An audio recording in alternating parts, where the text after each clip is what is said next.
Vamos lá, meus irmãos, vamos lá, minhas irmãs, continuando aqui, nosso primeiro dia de aula de introdução ao Novo Testamento 1, a segunda parte, é o segundo bloco da aula de hoje, da primeira aula, e as nossas aulas estão sendo gravadas. Agora, eu vou fazer um apanhadão, mais uma vez, meus irmãos, sobre esse período, e eu vou passar aqui para vocês um slide, dando um resumo um pouco mais explicado. E, logo na sequência, a gente vai para os outros slides, tá bom? Então, vamos lá. Deixa eu mostrar aqui para vocês esse material, que eu acho que ele vai ser muito útil para todos vocês. Tomé, faça as honras para nós.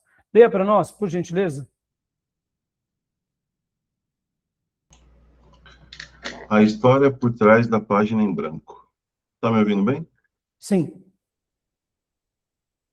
Uma escavação visual dos 400 anos que forjaram o cenário do Novo Testamento. Ou seja, tudo que eu mencionei há pouco, tá bom? Vamos lá. Pode continuar, por favor? O abismo de uma página. Na maioria das Bíblias, apenas uma folha de seda separa o Antigo do Novo Testamento. Para o leitor leigo, parece uma transição de dias ou meses. Na realidade, esta página em branco esconde 400 anos de transformação geopolítica, culturais e religiosas profundas. É o período interbíblico. Tecnicamente, é chamado de período interbíblico. Uma página, para nós, mais 400 anos de história. E podem ver que nesse desenho ilustra muito bem, aqui, ó, período persa, conquista de Alexandre, domínio Ptolomeu, e aí você tem domínio Seleucida, revolta dos Macabeus, dinastia Asmoziânia, ascensão de Roma. E aí começa o Novo Testamento. Interessante, não? Tá bom? E aqui ilustra muito bem o que eu tinha falado sobre o silêncio profético. Olha só, os 400 anos aqui no Egito. Pode ver que a nação tinha ido para o Egito, mas não se perdeu a fé no Deus de Israel. Estava no meio de um povo ímpio, houve o silêncio profético, o silêncio normativo. Sabe, irmãos, quando, por exemplo, o editorial para, mas o chão de fábrica não? É isso. O editorial sagrado ficou aqui, né, com Abraão, com Isaac, com Jacó, e vamos dizer assim, José fez uma obra especial. E aqui ficou 300 e poucos anos de silêncio, em que esse povo foi amadurecendo naquela fé do seu ancestral, Abraão, Isaac e Jacó. Ponto final. Só isso, pastor? Só isso. Aí vem Moisés, levanta-se a voz profética. Olha outro período também aqui de silêncio profético. Período dos juízes. Interessante, né? Eles foram levantados por Deus, fizeram uma obra, mas não tinham necessariamente ali um profeta que escreveu. Nós temos uma profetisa, mas como aprendemos, ela não é clássica e nem literária. Entendeu? Deus usava ela. E quando Samuel escreve os juízes, aí registra a história de Débora. Aí temos aqui o período de Samuel e da monarquia. Temos aqui o Reino Unido, reino dividido, a escola dos profetas. E aí vem... aqui temos mais um período, irmãos. Temos mais um período aqui, que seria um silêncio que aconteceu também nos dias de um rei de Israel que foi muito cruel, Manassés. Quase 50 anos de silêncio profético. E aí temos aqui os profetas pós-exílicos, e aí termina com Malaquias e vem esse período. E aí, por último, aqui já começa o Novo Testamento, Deus levanta João Batista. João Batista foi um profeta literário ou não literário? Foi clássico ou não clássico? Dentro das terminologias da teologia. João Batista escreveu algum texto? Não. Então, ele não era clássico. Agora, isso quer dizer que ele não era importante? Pelo amor de Deus. Entenderam, irmãos? Então, isso mostra para nós que o silêncio aconteceu, mas os momentos foram marcantes. O povo de Deus trabalhou bastante, tá bom? Lê aqui para nós também essa frase. E como eu mencionei há pouco, né, nós estamos aqui na Era da Graça, 1900 anos praticamente, passou. Estamos em silêncio profético normativo. Nós não temos uma pessoa que Deus levantou na terra como uma nova revelação. Quem tem são os mormons, quem tem são os russelitas, quem tem são seguidores de outros grupos, Ellen White, por exemplo, que aí eles são profetas. Eles são vozes autoritativas para aquele povo, para nós não. Entenderam, irmãos? Não vou dizer que não exista o dom do profetismo, mas do profetismo que é normativo, como norma, para o povo de Deus, para todas as gerações, não. Aonde se terá a interrupção? Eu deduzo que a gente vai ter aqui uma continuidade quando Deus levantar as duas testemunhas. Lembram? Que está lá no Apocalipse, que deduzimos ser Moisés, Elias, ou Enoque, Elias? Não sabemos se é. Ali vai ser a retomada das profecias normativas. E eu vou dizer mais, hein? Possivelmente, eles não vão falar nada de novo, a não ser tudo que foi revelado aqui, no Velho Testamento e no Novo Testamento. Eu tenho praticamente certeza disso. Pastor, e se ele falarem alguma coisa a mais? Bom, se falarem, nós vamos ver. Eu acho difícil. Mas pode ser que eles ali seja um novo ciclo, porque o texto de Apocalipse diz que Deus levantará duas pessoas que estarão liderando aqueles outros 144 mil separados para o grande último advento. Então, o que eles farão? Bom, a Bíblia fala que eles farão sinais e maravilhas, farão coisas extraordinárias. Então, percebam que esse silêncio profético normativo talvez cesse ali. E vou dizer, meus irmãos, eu diria que pelos olhos da fé, é o que eu penso, tá? Eles vão pregar simplesmente a Bíblia. Simplesmente o Velho Testamento e o Novo. Vão dizer algo assim, Deus já deixou tudo pronto, sigam. O Nazareno já veio, sigam. Obedeçam. Os evangelhos estão aí, sigam. Percebam, irmãos, não é nada novo, né? Aqui retrata muito bem, né? Legal esses slides, né? Então, leia para nós também, por gentileza, aqui, o silêncio. Silêncio profético não significa inatividade divina. Mesmo sem novas revelações escritas, Deus continuou regendo a história. Os sacerdotes mantiveram o culto e o remanescente foi preservado. Como tem acontecido aqui com os fiéis durante esses quase 2000 anos. Amém, meus irmãos? Como eu digo na igreja, posso ouvir glória a Deus?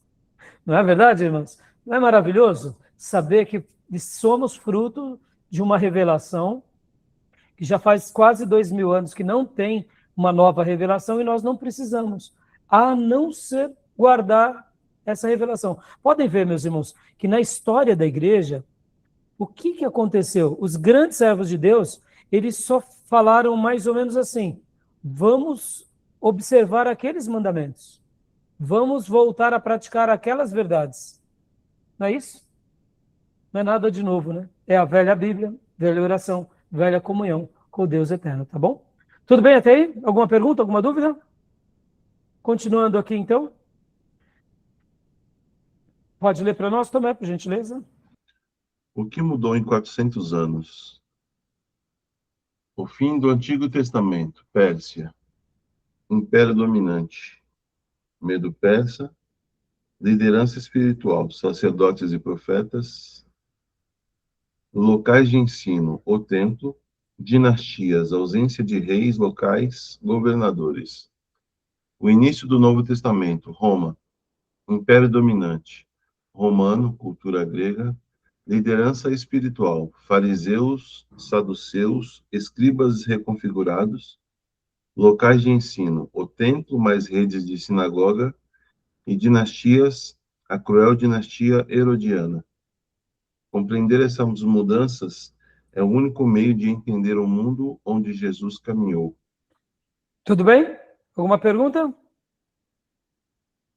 Continue para nós, Tomé, por gentileza. A sucessão dos impérios. A Assíria, o terror militar. Babilônia, o exílio cultural. Medo-Pérsia, a tolerância e o retorno. A Grécia, a invasão intelectual e linguística. E Roma, a estrutura e a lei. Cada um desses impérios atuou como uma engrenagem na mão do Deus soberano, forjando o palco exato e necessário para o advento do Messias e a expansão do Evangelho. Guardem essa última frase. Todos esses impérios, culturas, foram uma engrenagem na mão do Deus soberano, para preparar o palco necessário para o advento do Messias e para aquilo que o Messias veio realizar, não só entre os judeus, mas começando com os judeus e atingindo todo o mundo, como até hoje. Tá bom? Tudo bem até aí? Tranquilo? Por gentileza, só leia para nós aqui esses 4 pontos, Tomé, por gentileza. A máquina de terror assíria. Violência extrema. Táticas de terrorismo psicológico. Esfolamento, amputações projetadas para inibir qualquer resistência. Apagamento linguístico. Destruição da língua nativa substituída pelo acadiano, visando apagar a memória cultural do povo dominado. Deportação em massa. Remoção física de populações inteiras de suas terras natais. Êxodo? Não, exemplo, 27.290. 27.290 israelitas levados por Sargão II. Imposição politeísta, obrigatoriedade do culto ao deus Assur e imposição de um sistema religioso sincrético. Que é daqui, desse cativeiro assírio, que vai nascer os samaritanos, a gente vai trabalhar melhor daqui em diante, tá bom? Tudo bem? Alguma pergunta até aqui? Continua para nós, Tomé, por gentileza. A fórmula de Samaria, 2 Reis 17. Resto dos israelitas deportados, povos pagãos importados, Babilônia, Cuta, Ava, Hamat, ataques de leões, juízo divino, retorno de sacerdotes corrompidos, o povo samaritano. A estratégia síria de misturar populações destruiu a identidade das 10 tribos do norte. O resultado foi um povo sincrético, com liturgia própria e deuses misturados, explicando a profunda repulsa dos judeus no Novo Testamento. Aqui, no surgimento do povo samaritano, fica claro que aquilo que surge com os samaritanos, vamos dizer assim, se mantém se conservando nesse sincretismo. O Novo Testamento está ali agora com aquilo, eu diria, enraizado, né, ao ponto em que eles constroem o seu próprio templo, lá no Monte Gerizim, já que os judeus não quiseram que eles participassem da reconstrução do segundo templo, eles criaram um templo próprio. Então, agora, no Novo Testamento, a gente vai ver uma briga visceral entre ambos, judeus, samaritanos e judeus. Mas o curioso é que Samaria, se vocês forem lembrar o mapa, fica literalmente entre a Galileia e Jerusalém. Ou seja, você tinha que passar praticamente por eles. Não tinha como você poder não conviver com os samaritanos. Você tinha que dar uma volta muito grande. Então, assim, o Novo Testamento vai mostrar essa repulsa, e a gente vai trabalhar um pouquinho só em cima disso, tá bom? Continuando aqui, tudo bem? Alguma pergunta, meus irmãos? Não? Continua para nós, Tomé, por gentileza. A preservação do remanescente, nação de Israel, Reino do Norte, Samaria, totalmente miscigenado e absorvido pela Síria, 722 a.C., fim da identidade nacional, Reino do Sul, Judá. A soberania divina preservou Judá da aniquilação assíria. Este livramento não foi apenas político, foi a proteção direta da linhagem da qual nasceria o Messias. O rei Ezequias e o profeta Isaías confiam no Deus de Israel. Deus aniquila o exército assírio de Senaqueribe, 185 mil homens. Aquele episódio clássico que é citado nos livros de Reis e Crônicas. Tá bom? Tudo bem até aí? Que só estamos reprisando o primeiro bloco de hoje com um pouco mais de informação. Tá? Continuando aqui. Matriz do domínio a matriz de domínio e o cativeiro. Leia para nós, por gentileza, também. Estratégia de conquista. Assíria, terror, esfolamento, subjugação total. Babilônia, cerco, destruição do templo, exílio da elite.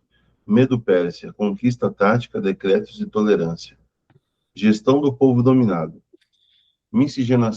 Assíria, miscigenação forçada e apagamento da língua. Babilônia, manutenção das comunidades no exílio, gera sinagogas. Medo-Persa, financiamento estatal para retorno e reconstrução. Ciro. Impacto teológico em Israel. Assíria, origem do cisma samaritano. Babilônia, a erradicação final da idolatria judaica, foco nas escrituras. E Medo-Pérsia, reconstrução do templo, retorno do remanescente, Esdras e Neemias. Pastor, por que o senhor está falando tanto, está sendo tão enfático nessas informações? É simples, meus irmãos. Tudo o que aconteceu no passado vai ter um desfecho no Novo Testamento. Irmãos, nada acontece que seja estéril. Tudo tem uma sequência, para o bom ou para o ruim. Nada é estéril na nossa vida. A origem dos samaritanos criou um cisma. A Babilônia acabou no caso, com a idolatria. E eles se voltaram às escrituras. Deixa eu dar aqui mais uma pérola para vocês. Existiram muitas nações ímpias, mas Deus usa duas nações como uma ilustração viva do que fugiram do que não ser. Pode ver que o Velho Testamento todo vai falar, fuja do Egito. Não é assim? Saia do Egito, meu povo. O Egito não é um lugar para você viver nem estar. Não é isso? E a Babilônia? Deus também vai falar coisas parecidas com a Babilônia. Cuidado com a Babilônia. E no livro do Apocalipse, há profecias à grande Babilônia. Ué, por quê? Porque Deus usa essas duas nações como figuras de linguagem, ou como exemplos, ou como tipos de algo odioso por ele, para dar uma mensagem ao povo do Velho Testamento, ao povo do Novo Testamento e à igreja, daquilo que nós devemos nos cuidar. Vamos lá, meus irmãos. A Babilônia física existe? Não. Mas a Babilônia espiritual ainda existe? Sim. Então percebam, assim como Deus um dia deu uma grande lição aos judeus da tribo do sul, e lá toda idolatria, leia-se pecado, foi arrancado deles, e ali eles se lançam apenas à Escritura. Assim será com a igreja nos últimos dias. O que acontecerá no último grande movimento de Deus na história? Deus vai fazer com que o verdadeiro povo dele seja separado da Babilônia caída, aonde toda idolatria, leia-se pecado, a gente seja purificado, e ao mesmo tempo o povo de Deus vai se voltar apenas para o quê? Para templos, para prédios, para as escrituras. Percebam, são paralelos que acompanham profeticamente o povo de Deus em qualquer geração. Hoje, mesmo protestantes, podemos nos tornar uma Babilônia. Não é assim? Olha os neopentecostais. Hoje, mesmo protestantes, podemos estar vivendo junto com os egípcios, fazendo aquilo que agrada a Faraó. Quem é Faraó? Quem são os egípcios? Satanás, os demônios e o mundo. Ou seja, olha a linguagem. Percebam, irmãos, a gente está num contexto geopolítico de eras, né, até de civilizações diferentes, mas espiritualmente as lições são eternas. Estão entendendo? Olha que interessante, né? Estão vendo? E aqui o Medo-Persa, meus irmãos? Houve uma reconstrução do templo, um remanescente, um apoio da máquina estatal ao povo de Deus. Deus pode fazer isso? Pode fazer isso na história, ainda hoje. Percebam, isso tudo que eu estou falando aqui com vocês é porque aconteceu no Novo Testamento. Alguns efeitos vão ser sentidos no Novo Testamento, para ele ser criado. Por isso que é importante a gente estar estudando tudo isso aqui. Estão entendendo, meus irmãos? Não é chovendo molhado não, tá? E aqui, olha aqui, aqui são alguns achados arqueológicos, a gente vai ver já mais detalhes, mas veja isso para nós, Tomé, leia para nós. As pedras clamam, provas arqueológicas. O obelisco negro de Salmanassé, prova documentada, mostra o rei de Israel, Jeú, prestando tributos ao rei assírio, 841 a.C., confirmando o cenário de 2 Reis 9. Ou seja, esse achado arqueológico confirma o que estava escrito na Bíblia. Quando foram achados a maioria dessas descobertas arqueológicas? Século XVIII, século XIX, meus irmãos. A Bíblia já dizia que tinha acontecido tudo isso, mas muitos olhavam e diziam, isso daí talvez foi escrito só por um grupo de religiosos no seu gueto. Aí vêm os achados arqueológicos, comprovando a existência daqueles povos, do povo de Deus e os acontecimentos. O segundo aqui, para nós, cilindro de Ciro. O cilindro de Ciro, prova documentada. O decreto oficial do Império Persa permitindo que povos exilados voltassem às suas terras e reconstruíssem seus templos, validando o livro de Esdras. A Pedra Moabita, prova documentada. Registra as batalhas e rebeliões de Moabe contra Israel, atestando a exatidão geopolítica dos relatos do Antigo Testamento. Joia. Alguma pergunta, alguma dúvida? E aqui, meus irmãos, a gente vê as contribuições silenciosas. A gente vai ver muitas contribuições, tá? Começa aqui de baixo para cima, Tomé, por favor. A base espiritual, Babilônia e Pérsia. O exílio curou Israel da idolatria e criou o sistema de sinagogas, que serviu como púlpito inicial para Jesus e os apóstolos em cada cidade. O veículo intelectual, Grécia. O idioma grego, koiné, tornou-se a língua universal, permitindo que a mensagem fosse escrita e compreendida em todo o mundo, a Septuaginta. Estrutura física, Roma. Paz romana, Pax Romana, rotas comerciais seguras e estradas que permitiram as viagens missionárias de Paulo. O Evangelho, a rápida expansão, Atos dos Apóstolos. Por isso que a Bíblia vai falar que o Senhor ele veio na plenitude dos tempos. Deus preparou todo o palco para que Jesus viesse e a igreja fosse estabelecida no tempo certo do relógio de Deus. Nós pensamos isso, né, irmãos? Por que Jesus não veio hoje, no meio tecnológico? Porque não é no relógio de Deus o momento adequado, na história de Deus. Interessante, né? Tá bom? Alguma dúvida?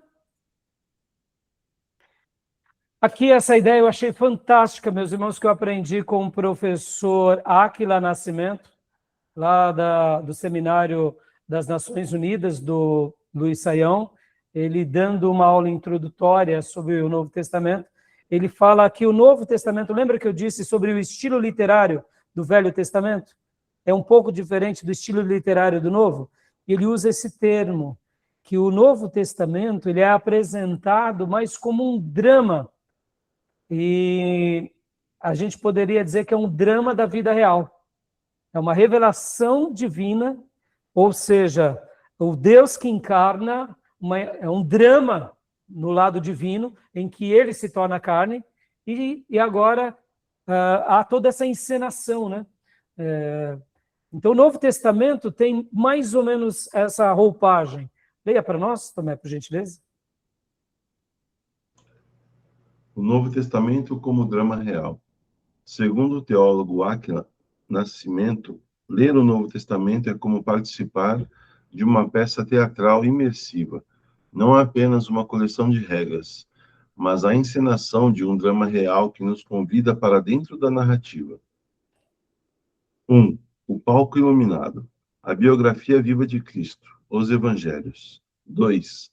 A ação em tempo real. O mover visível do Espírito e da Igreja. Atos. 3. Os bastidores e a mente. O ensino tático e doutrinário aplicado na vida real. Epístolas. E o grande final. A cortina se abre para a consumação dos séculos. Apocalipse. Eu achei maravilhosa essa definição do professor Átila. E aí eu fiz questão de, mais uma vez, trazer para vocês. Podem ver, meus irmãos, ao ler o Novo Testamento, a gente quase vê Jesus. Os apóstolos, os feitos deles, a maneira em que eles vão expandindo o evangelho. As cartas, elas são, assim, pujantes, íntimas. É para uma igreja? É, mas é para nós, pessoas. Ou seja, é maravilhoso. É o drama da vida real. Ou seja, é o drama espiritual de Deus entre nós. Leia esse drama aqui, meus irmãos, né, como estilo literário, tá? Isso aqui é só um meio didático, né? A própria dramaturgia, né? Pode ver que a drama tem a ver com esse lado de encenações, de representação, algo vívido. Pode ver, meus irmãos, a fé é assim. Né? Mesmo quando tudo está em silêncio, Deus está trabalhando. E muitas vezes ele nos surpreende. O que é uma conversão? O que é uma visitação? O que é uma restauração? O que é um milagre? Senão um acontecimento dramático, surpreendente de Deus entre nós. Fantástico, não? Eu amei essa definição e essa ideia e eu quis trazer para vocês, tá bom? Eu indico o vídeo do professor dentro dos trabalhos extras, professor Átila Nascimento, tá bom? Continuando, pode ler para nós, Tomé? A arquitetura literária do Novo Testamento. Bibliográfico. Os 4 evangelhos. A narrativa do mestre. O registro biográfico, os milagres e os ensinos de Jesus. Histórico. Atos dos Apóstolos. A ação contínua, a descida do Espírito Santo, o nascimento da igreja e a expansão missionária. Epistolar. As cartas paulinas e gerais. A doutrina aplicada, cartas direcionadas a igrejas e indivíduos, moldando a teologia e a ética cristã. Apocalíptico, Apocalipse, a revelação escatológica, símbolos, visões e a vitória final do Cristo glorificado. Percebam, qual é o estilo literário? Bibliográfico, histórico, cartas, epístolas e apocalíptico. Isso daqui são profecias ou não? São profecias, mas que têm estilos literários peculiares, tá bom? Isso é importante. As cartas, por serem cartas, são menos importantes do que uma profecia de Isaías? De forma alguma. As profecias de Isaías serviram para dar uma diretriz àquele povo, para que eles voltassem a Deus, ou também fossem já sendo ministrados sobre os acontecimentos futuros, principalmente no caso de Isaías, o Messias. E as cartas, pastor? As cartas são lições espirituais a uma igreja, a um povo, de doutrinas, de ensinos, de promessas que se cumpriram e que nós agora precisamos introjetar todo esse conhecimento na mente e no coração e viver essas promessas. Então, não é por ser carta que não são profecias, tá bom, meus irmãos?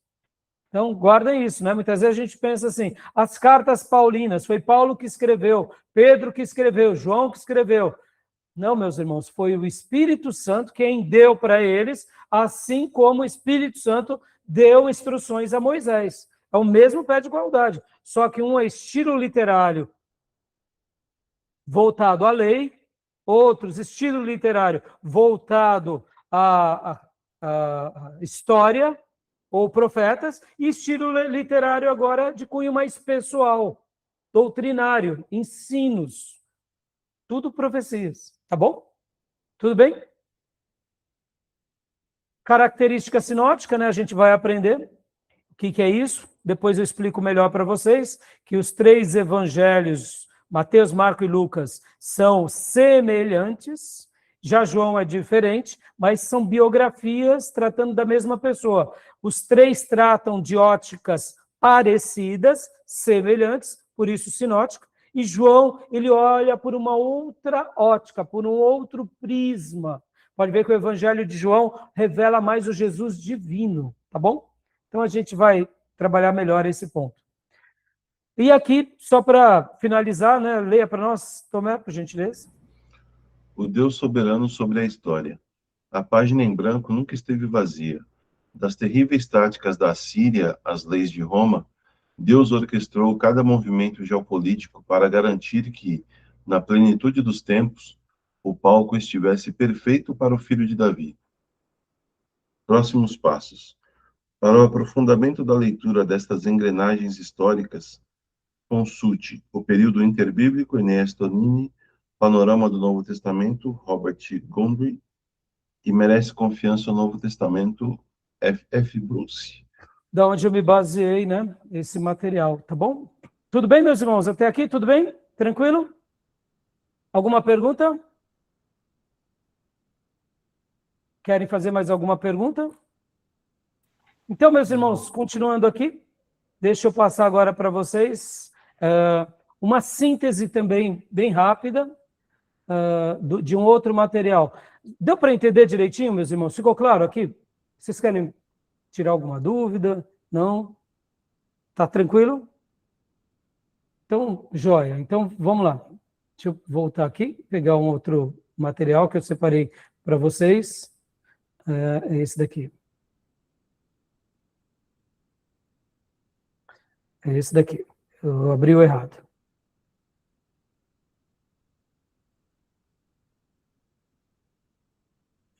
É esse daqui.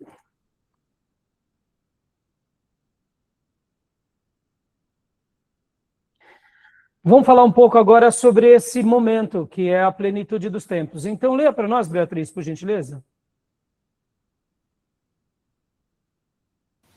A plenitude dos tempos. Os 400 anos de bastidores que prepararam o palco para o Novo Testamento. Irmãos, nós vamos acabar repetindo várias vezes, tá? A gente vai falar um pouco do Império Assírio, vou falar um pouco do Império Babilônico, Império Grego, depois volto. A gente vai ficar fazendo vários links, assim. Então, tudo se tratando desse período interbíblico, tá bom? Eu poderia ir por cortes, mas ir por cortes, por exemplo, Assírio e Zerá, de repente não cria um link tão uniforme, com uma ideia maior. Essa visão holística acaba sendo, na minha opinião, um pouco melhor, tá? Então, vamos lá. Dá para ler, Beatriz? Dá. É praticamente o que a gente viu há pouco, mas só para ilustrar aqui por outros desenhos, né? O período interbíblico, 400 anos de silêncio profético. Malaquias, capítulo 4, versículos 5 ao 6, fim do Velho Testamento. 1. Império Assírio, a dispersão. 2. Império Babilônico, o crisol. 3. Império Medo-Persa, o retorno. 4. Império Grego, o idioma. E 5. Império Romano, a política. Aí vem Mateus, Guardem essas... perceba, a gente está lendo um slide parecido com aquele, mas tem informações diferentes. Olha só. Olha só. Falei, olha só. É que nem os caipiras, né? O Assírio, a dispersão. O que caracterizou o Império Assírio foram a dispersão. O Império Babilônico, o crisol, é a purificação do povo. O que caracterizou o Império Medo-Persa é o retorno, uma certa complacência. Irmãos, é assim. Ciro, quando ele faz o édito real, dizendo, povos, voltem para suas terras, não pensem vocês que ali ele estava tendo uma visão mais pastoral do império. Reis sempre foram vaidosos. Não existe rei, governante, presidente que não seja vaidoso. Uns são mais, outros menos. Uns são mais humanos, outros são menos humanos, tá bom? Ciro, quando ele tem essa ideia aqui, claro, ele foi um eleito por Deus, foi.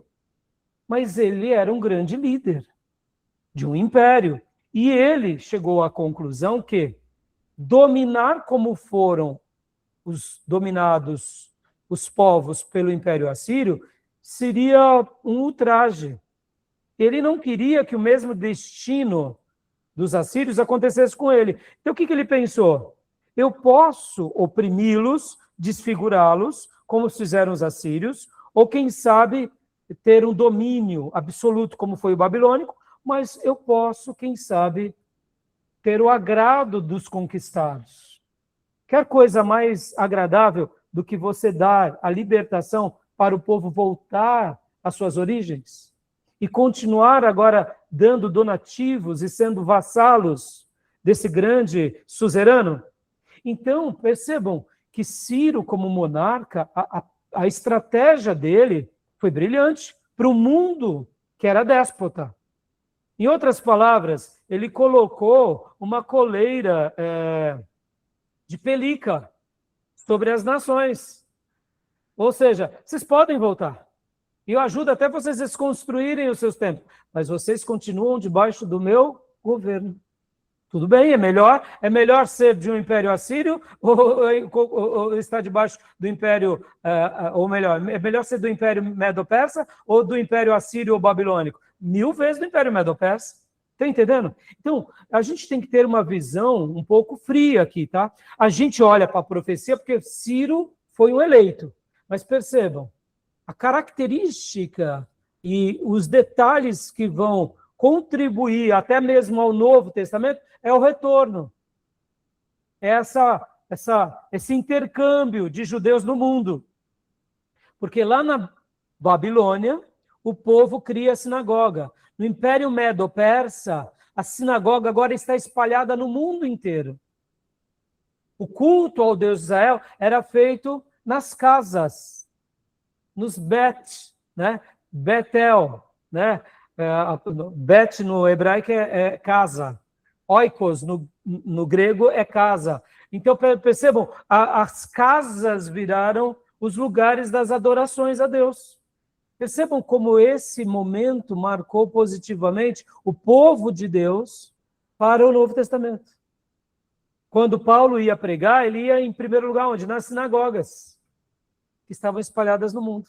Entenderam? Então, as sinagogas foram o embrião das igrejas. Olha que interessante. E o Império Grego? O idioma, irmãos. Até hoje, o Império Grego nos influencia, porque o texto sagrado, normativo do povo de Deus, para todos os tempos, foi registrado. A última aliança em que língua? Na língua grega. Olha que interessante. Olha Deus perpetuando a sua atuação de uma forma direta na história e usando povos, línguas, contextos, geopolíticas, economias, tudo ao seu favor, né? E aqui, por exemplo, né, a questão do Império Romano, a política. Olha que interessante essas características, né? E, mais uma vez, né, o silêncio de Deus não era inatividade, eram os bastidores da história preparando o cenário perfeito. Por isso que aquela definição do pastor Átila é muito legal, né? Que é um drama da vida real, e eu diria, é o drama da grande espiritualidade de Deus entre nós, né? Mostrando o seu amor e o resgate do ser humano. Tudo bem? Então, aqui, rapidamente, né? Só vou agora mostrar para vocês. Leia para nós, Beatriz. Por favor. Queda do Reino do Norte, 722 a.C. A deportação, Sargão II exila 27.290 israelitas da elite. A importação, povos pagãos da Babilônia, cultava Amate, são trazidos para habitar Samaria. O sincretismo, a mistura religiosa, cultuam a Yahvé, o Deus da terra, mas continuam sacrificando a seus próprios ídolos. A rejeição. Séculos depois, Zorobabel recusa a ajuda samaritana politicamente motivada para reconstruir o templo. O cisma definitivo. Os samaritanos constroem um templo rival no Monte Gerizim. Nasce a hostilidade racial e religiosa do século I. Monte Ebal e Monte Gerizim, lembra? Monte da bênção e Monte da maldição. Eles vão no Monte da bênção e falam, bom, vocês têm o templo de vocês, que é o templo de Jerusalém? A gente tem o nosso também. E aí constrói. Bom, vamos lá, continuando. Povo de Judá. Pode ler, Beatriz, por favor. 586 a.C. Inclinados à idolatria, dependentes do templo físico e monarquia corrompida. O fogo babilônico. A destruição de Jerusalém por Nabucodonosor, 70 anos de exílio e disciplina, a perda do sacerdócio ritualístico e do trono. O remanescente purificado, estritamente monoteísta, curado para sempre da idolatria, focado na preservação da identidade cultural. Quando aqui fala perca do sacerdócio, porque você não tem mais o sumo sacerdote fazendo sacrifício anual da purificação, você não tem mais o templo e você não tem mais o trono do rei de Israel, o monarca. Tudo foi para a Babilônia. Mas foram purificados na Babilônia. Porque lá na Babilônia eles voltaram a adorar a Deus. Bom, aqui, leia para nós, por gentileza, Beatriz. Antes do exílio, o templo. Centro da fé em Jerusalém, liderança sacerdotes e reis, práticas, sacrifício de sangue e rituais no altar. Durante e após o exílio, a palavra. Centro da fé, a sinagoga, nascida em Babilônia como lares de oração. Liderança, escribas e doutores da lei, estudiosos. Prática, leitura da Torá, ensino e oração. Pode ler aqui. O escribículo sagrado nasceu aqui. Sem acesso ao templo, a palavra de Deus tornou-se o único santuário. A devoção evoluiu para o conceito hebraico de dabak, grudar-se ou apegar-se a Deus. Percebam, irmãos, Deus trabalhando no coração do seu povo, mais uma vez. Tudo isso vai ter um foco, né, com relação... Mais uma vez aqui, a gente já viu algo parecido, né? Pode ver? Pode ler para nós. Assíria, Reino do Norte. Estratégia de dominação, dispersão total, assimilação forçada e miscigenação. Babilônia. Enclaves comunitários fechados, permitindo comércio e liberdade cultural. Assíria, impacto religioso, paganismo e sincretismo severo. Babilônia, nascimento das sinagogas, foco no estudo da Torá. Assíria, resultado histórico, perda total de identidade, as 10 tribos perdidas samaritanos. Babilônia, judaísmo preservado, fortalecido e preparado para a diáspora. Irmãos, percebam, nos dias de Abraão, o povo de Deus era chamado de hebreu. Depois, o povo de Deus foi chamado de israelita. E agora, somente depois do cativeiro babilônico, o povo de Deus foi chamado de judeu. Porque o único tribo que sobrou foi Judá. Quando nós falamos assim, que Abraão era um judeu, a gente está usando termos errados, né? Porque judeu nasce depois do cativeiro babilônico, que foram os únicos que se preservaram. Percebam, aqui as 10 tribos que se perderam viraram samaritanos, mas antes eles eram os israelitas, antes eles eram os hebreus, mas eles se tornaram samaritanos. E agora esses israelitas da tribo do sul, que foram para o cativeiro babilônico, se tornaram o quê? Judeus. Até os nomes que usamos, tem hora que nós dizemos nomes de forma aleatória, né? Mas percebam como é importante classificar o nome com o contexto. Ficou claro isso para os irmãos? É como dizer Palestina. Abraão vivia na Palestina. Esse termo Palestina, ele é novo. Ele é depois da destruição de Jerusalém, ali no primeiro século. Primeiro e segundo século. depois do primeiro e segundo século, que Israel recebe o nome de Palestina. Tá bom? Então percebam como o nome determina um período na história, né? Tá bom? É como dizer que Pedro Alves Cabral descobriu o Brasil. Ele descobriu o Brasil? Ele descobriu uma terra chamada Terra de Santa Cruz, depois Terra de Vera Cruz, que depois se tornou Brasil. Nós sabemos que ele descobriu esse lugar, mas o termo Brasil veio só depois na história, né? Entendeu? Brasil é recente, né? Está errado falar que ele descobriu o Brasil? Não, não está. Mas historicamente ele descobre a América do Sul, em especial aquele lugar que ele chamou de Terra de Vera Cruz, depois Terra de Santa Cruz. Entendeu? Então, é importante vocês citarem corretamente os termos, tá? Bom, pode ler aqui o Medo-Persa, minha irmã, rapidinho para a gente, por favor. A soberania no caos, o decreto Medo-Persa. Assim diz Ciro, rei da Pérsia: o Senhor Deus do céu me encarregou de lhe edificar uma casa em Jerusalém. Esdras 1:2. Em 538 a.C., Ciro derrota a Babilônia e emite o decreto de retorno. 536 a.C., primeira onda de judeus retorna sob Zorobabel. 515 a.C., segundo templo é construído modesto, mas restaurado. Diferente da crueldade assíria, a Pérsia utilizou a tolerância religiosa como ferramenta política, cumprindo exatamente as profecias de Isaías feitas séculos antes. Ciro foi muito importante, viu, meu irmão? Quando eu falei há pouco que ele criou uma coleira de pelica, eu não quis menosprezá-lo, tá, meus irmãos? Até porque ele era um monarca, ele era um imperador, meus irmãos. Foi um eleito de Deus. Mas o que eu quis dizer era apenas para abordar que ele, como um grande monarca e imperador, ele foi humano, tanto é que ele é considerado pai dos direitos humanos, porque ele fez uma coisa que era contra a cultura, e até nisso nós entendemos que foi uma atuação de Deus na vida dele, porque o profeta Isaías já tinha profetizado sobre ele 150 anos antes, mas o que eu quis dizer é o seguinte, que Deus está na história trabalhando de uma hora micro e de uma hora macro, e não foi diferente com Ciro, e não foi diferente com os medo-persas. Ou seja, o Império Medo-Persa teve tolerância religiosa e foi uma bênção para o povo de Deus. Né? Os persas, os medos e os persas. A gente vai aprender um pouquinho, né? A gente fala medo-persa, mas eram dois povos, viu, irmãos?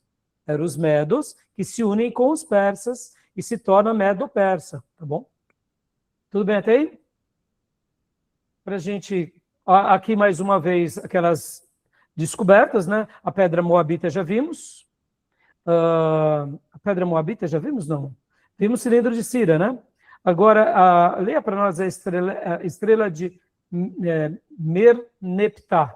Leia para nós, Bia. E a pedra moabita? A pedra moabita não lemos, não. Né?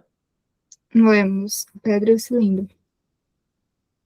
Pode ler para a gente, Bia, por gentileza? A estela de Merneptah. 1200 a.C.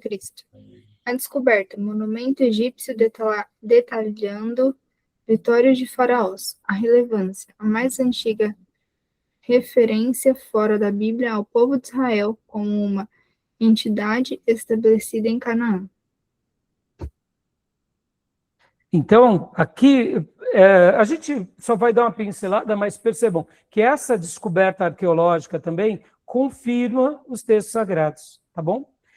Nós tínhamos visto o cilindro de Ciro e tínhamos visto aqui o outro, olha, deixa eu até compartilhar rapidamente com vocês. O obelisco negro de Salmanaser. Vimos o pedra moabita, verdade, Pia, aqui. Okay, então vamos voltar para lá. É aqui. Nós não vemos essa daqui, a estela de Merneptah, tá bom? Então, continua para a gente, os outros dois a gente já viu, né? O idioma como ponte universal a gente já viu também. Deixa eu só fazer um adendo aqui, ó. Olha só que interessante, irmãos. Hebraico e aramaico. O aramaico, só para vocês terem uma ideia, ele era uma língua chamada língua franca, tá? Ou língua diplomática. os grandes imperadores antigos, eles se comunicavam em aramaico. Então, ele é um parente próximo do hebraico, tá bom, meus irmãos? O aramaico é uma língua que nasce ali na Síria, mas ela vai para a Síria e depois vai para a Babilônia, e ela se torna uma língua muito falada no mundo antigo.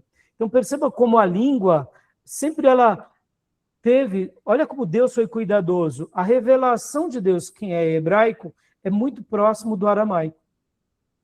Depois, com Alexandre o Grego, ou melhor, Alexandre o Grande, vem a língua grega. E a revelação de Deus agora é colocada também na língua comum, na língua franca daqueles dias. Podem ver que a grande sinagoga, nesse período dos 400 anos, faz a tradução da Septuaginta.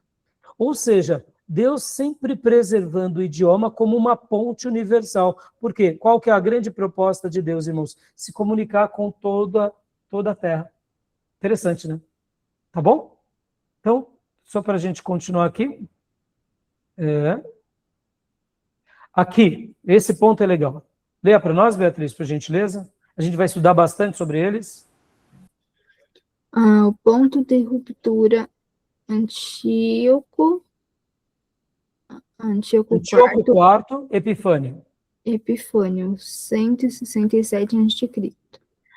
O grande perseguidor profana o templo de Jerusalém, sacrificando um porco no altar, tentando extinguir o judaísmo, o estopim para a revolta. Só dar uma pausa aqui. Eu só estou dando essas informações para vocês, porque depois a gente vai trabalhar mais pausadamente cada um desses pontos, tá? Por que Antíoco Epifânio fez isso, irmãos? Aqui era o governo grego sobre Jerusalém, e esse líder praticou essa blasfêmia, sacrificar um porco no templo. O que era o porco por judeu? Um animal imundo. Então, percebam, lembra que eu falei de Alexandre o Grande, que o seu império foi dividido entre os seus 4 generais? Lembra que eu mencionei sobre os Ptolomeus e os Seleucidas? Então, olha só que interessante, os Ptolomeus ficavam no sul, no Egito, e os Seleucidas ficavam no norte, na Síria. Quando Antíoco Epifânio IV pratica esse ato de sacrilégio em 167, aqui vem a história dos Macabeus. Porque os Ptolomeus, eles tinham tolerância, eles eram tolerantes no início, patrocinavam a tradução da Septuaginta, como a gente conhece. E os Seleucidas, agressivos e impositivos, foco em força e a helenização de Israel. Ou seja, eles queriam transformar Israel também num mundo totalmente grego. Mas, irmãos, quem já tinha passado pelo crisol da Babilônia ia aceitar isso? Por isso que deu a revolta, chamada Revolta dos Macabeus. É aqui a Judéia como ficando bem no centro. Vocês vão se lembrar que a Judéia ligava o norte ao sul. Literalmente era o caminho de passagem dos impérios antigos. Então, percebam a tensão que eles viviam. Notem como as questões políticas, questões religiosas, questões sociológicas, linguísticas, tinham um desdobramento na vida prática de cada um deles. Está entendendo? A gente vai trabalhar melhor cada um desses pontos, tá bom? E aqui terminamos os slides. Opa, não, desculpa, ainda temos mais, desculpa. Eu vou dar uma pausa aqui, para a nossa aula não ficar muito grande, só para a gente fechar já. E paramos aqui, tá bom? Alguma pergunta até agora? Alguma pergunta? Hoje a nossa aula é mais de introdução, meus irmãos. Então eu estou jogando todas essas informações, como eu disse, para vocês terem uma noção mais holística, tá bom? E a partir de então, eu gostaria hoje já ter começado os slides do professor Jair, mas a gente só vai concluir esses e a gente vai deixar os slides dele para a próxima aula em diante, tá bom? Então vamos lá aqui. Vou parar a gravação. Alguém tem alguma pergunta? Não? Vamos fazer um último bloco um pouco mais curto e a gente encerra a aula de hoje, tá bom? Vou parar aqui a gravação. Eu vou no banheiro rapidinho aqui e já volto. Joia.